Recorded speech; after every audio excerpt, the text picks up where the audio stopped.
did a calibration for a client that I've had for a while, and he got some bass traps.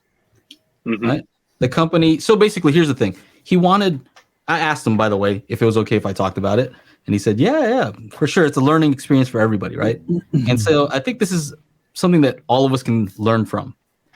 And so he was just looking for a way to increase the treble, like the high frequencies of like his reflections. He kind of just wanted, he was kind of cool with like how it sounded, but he's had other speakers where it sounded like, the room was interacting a little bit more, and he kind of liked that because it's not a huge room. So you've talked about it before, Aaron, like where the side reflections sometimes are pleasing, Yeah.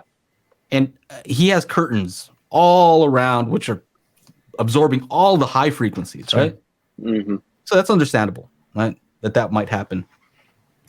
And so he called up this company, and they were, he told them what the issue was. And so they said, you know what, if you're not getting enough high frequencies, maybe you should try some bass traps to reduce the bass. Okay. And I was like, that didn't make sense. Yeah. All right, well, check it out. So he got some bass traps that I guess they have this new technology with a membrane in them. I don't know how it works exactly, but it typically you have to have huge bass traps to absorb like these low frequencies, right? So I didn't know what kind he got. I said, you know what? I don't know if we have to recalibrate your subs or not, but let me measure some and see how they compare to the previous measurement, right? And I noticed like there was this big old dip at 35 hertz that wasn't there before. I'm like, 35 hertz? That's crazy. Looked it up. I guess that's what this whole membrane thing is supposed to do, like absorb certain frequencies. Oh, and like a Helmholtz resonator. Yeah. And I'm like, that's kind of weird because like it was flat before. Like, why would I want to take those frequencies out?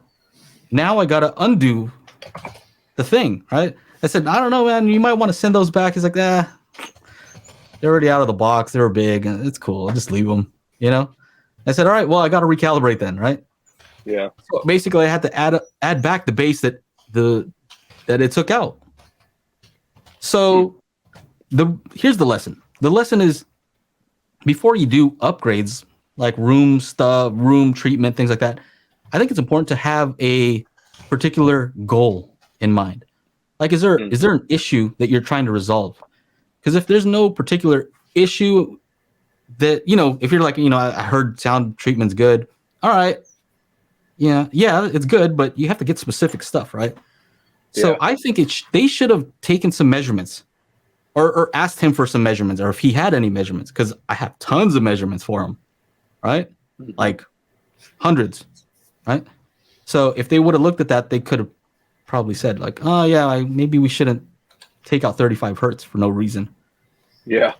So it's just something to be careful about, right? If you're doing these things, these companies it's their job to sell you products, right? That's their job. So I'm not hating on that.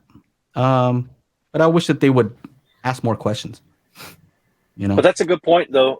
Kind of in the same vein is a lot of people, myself included, when you get started, you're told that you need like absorption panels, and some rooms may not need it, right? So like the first thing we typically do is we just start slapping panels on the walls. Like, cool, this guy on the internet said I need a 2-inch Roxol panel on this wall, or I need 4 inches on this wall, and you just do it, right? But you don't really know. And I mean, I don't know what the solution there is unless you just. It kind of comes with experience.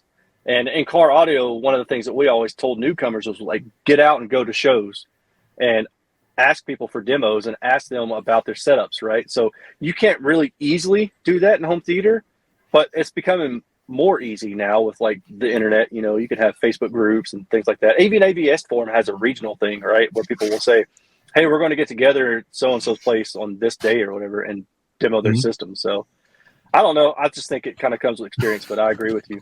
You can't just do stuff willy-nilly. Paul says measuring is not for closers. That's what I'm laughing. Where's the salesmanship? Yeah. Yeah, to me, I think what I recommended to him was like, maybe you might want to play with diffusers, right? If you're trying to get a little bit more ambient sounds coming from, reflections, maybe a diffuser sounds like it makes more sense than changing up the tonality. Anyway. When I asked, he's like, yeah, it's just a good learning experience for everybody else. Like, don't just go and buy stuff because he had to pay me again, right, to recalibrate. And so I was like, "Are you sure you just don't want to return them? Then you don't have to pay, everything." No, he's like, "Nah, it's cool. Get your money back." Yeah, but I think he wanted to just share the experience so that other people can learn from it. So thanks to him. All right, everybody. We do the Daily HiFi podcast every Monday, 4 p.m. Pacific Standard Time. So make sure you join up to the YouTube channel, youtube.com/Daily HiFi, and we will see you there for the big show every Monday. Yeah.